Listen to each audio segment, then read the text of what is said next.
Have you ever looked at an old, broken-down washing machine sitting on the curb and thought to yourself, that thing could easily be a high-end workshop tool worth thousands of dollars? Most people just see a massive hunk of junk destined for the scrap heap, but a truly inventive mind sees a gold mine of raw mechanical parts just waiting to be repurposed. Today, we are breaking down one of the most brilliant, chaotic, and downright ingenious DIY engineering projects you will ever witness. We are talking about completely stripping down an old domestic washing machine and transforming its core components into a heavy-duty, fully functional DIY drum sander. If you know anything about professional woodworking, you know that a real industrial drum sander is an absolute luxury. It is the kind of machinery that delivers perfectly flat, flawlessly smooth surfaces on wide boards, but it also comes with a massive price tag that can easily wipe out thousands of dollars from your budget. For the average hobbyist or backyard creator, buying one retail is completely out of the question. But what if you could bypass that massive retail cost entirely by using absolute genius resourcefulness and a bit of old-fashioned garage engineering? That is exactly what this project is all about, and the journey from a discarded household appliance to a high-powered workshop machine is nothing short of a roller coaster ride. Right from the very first few seconds, you realize this is not your typical clean corporate woodworking tutorial. This is raw, gritty backyard innovation at its finest. The project, kicking off in a rustic outdoor workspace, immediately sets the tone. There are no fancy CNC machines or pristine assembly tables here. Instead, it's just pure determination, basic hand tools, and a vision. The first major hurdle is tackling the washing machine itself. To the untrained eye, a washing machine is just a big plastic tub that spins clothes around, but underneath that simple exterior lies a powerful electric motor, a robust drive pulley system, and a heavy-duty belt. These are the exact mechanical ingredients required to drive a high-torque sanding drum.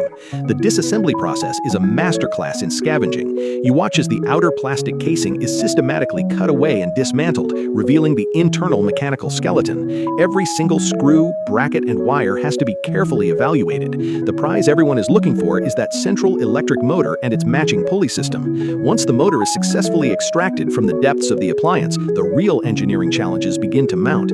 How do you take a motor designed to spin wet laundry and adapt it to spin a perfectly balanced sanding cylinder at high speeds without tearing itself apart? This brings us to the ultimate core of the entire invention, fabricating the actual sanding drum from absolute scratch.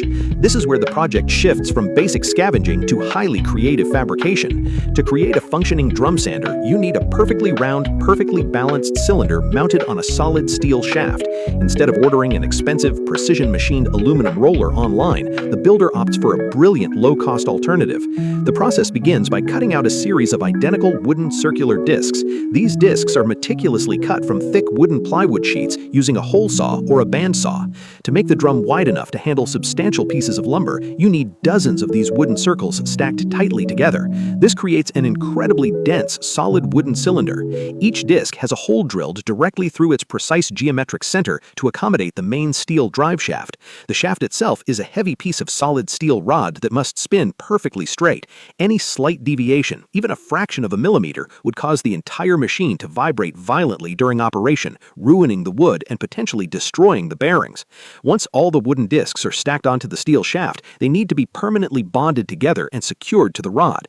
The builder utilizes a combination of high-strength wood glue and intense clamping pressure to fuse the individual discs into a single monolithic wooden roller. But the fabrication does not stop there. To ensure the surface of the drum is completely flawless and perfectly uniform across its entire length, it has to be turned down. The entire shaft assembly is mounted onto temporary supports, and using the power of the reclaimed washing machine motor itself, the drum is spun at high speed. While it spins, the builder uses a sharp wood lathe chisel or a heavy-duty sanding block to true up the cylinder. This step is absolutely critical because any high spots or low spots on the drum will translate directly into uneven ridges on whatever piece of wood you attempt to sand later.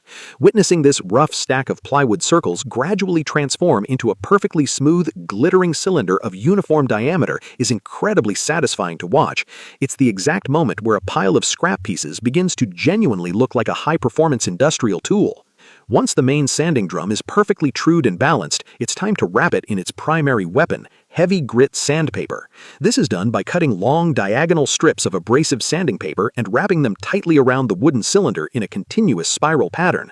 The ends of the sanding paper strips must be securely fastened to the edges of the drum so they don't fly off under the immense centrifugal force of the spinning motor. Many builders use specialized mechanical clips or recessed slots for this, but in the spirit of pure DIY, high-strength adhesives and heavy-duty tape are often employed to keep everything locked down tight. With the drum fully prepped, the attention shifts entirely to constructing the main chassis and feed table of the sander. A drum sander requires an incredibly stable base to support the heavy motor and the spinning drum, as well as a flat table surface directly underneath the roller where the wood can be fed through.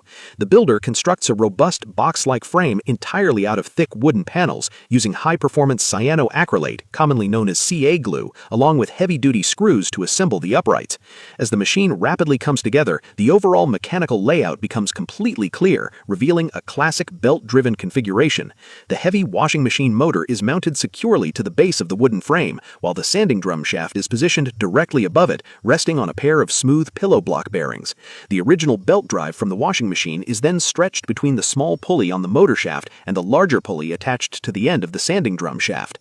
This layout is a brilliant display of mechanical advantage. By pairing the smaller motor pulley with the larger drum pulley, the system effectively steps down the ultra-high rotational speed of the motor while simultaneously multiplying its torque. This torque multiplication is absolutely essential because when you push a wide, rough board underneath that spinning drum, the friction creates an immense amount of resistance. If the machine doesn't have enough raw torque, the sanding drum will instantly bog down, overheat, or come to a grinding halt entirely. However, as impressive as this invention truly is, building a high-power industrial tool in a backyard workshop using salvaged components naturally invites a fascinating wave of discussion, critique, and intense observation from the global DIY community. When you put a project like this out into the world, experienced makers and professional woodworkers immediately begin analyzing every single detail, pointing out both the absolute genius of the design and the potential flaws that could arise during extended use. One of the most glaring points of discussion revolves around the overall safety of the wide-open belt drive. In the video, the fan belt connecting the motor to the sanding drum is completely exposed, spinning at high revolutions just inches away from where the operator stands to feed the wood. Experienced shop veterans quickly point out that leaning directly over an unshielded high-torque fan belt is an incredibly risky move. If a loose piece of clothing, a stray sleeve, or even long hair were to get snagged in the rapidly moving belt, it could pull the operator into the machinery in a split second, causing severe injury. Adding a simple wooden or plastic belt guard would instantly make this brilliant machine exponentially safer to operate. Another highly debated topic among viewers is the actual effectiveness of the sander's current height adjustment system. In a professional commercial drum sander, the distance between the feed table and the sanding drum can be adjusted with absolute precision, down to a tiny fraction of a millimeter, usually via a series of threaded rods or a crank handle. This allows the woodworker to slowly lower the drum after each pass, taking off micro layers of wood until the board is perfectly flat. In this specific build, the feed table appears to be fixed directly to the frame using standard screws, with the sanding roller sitting somewhat proud of the board. Commenters from around the world have offered some incredibly constructive advice on how to elevate this design to the next level. For instance, a viewer from France suggested that instead of permanently securing the table with rigid screws, the builder should install a pair of heavy-duty hinges on one side of the table and a fine-threaded adjustment bolt on the other.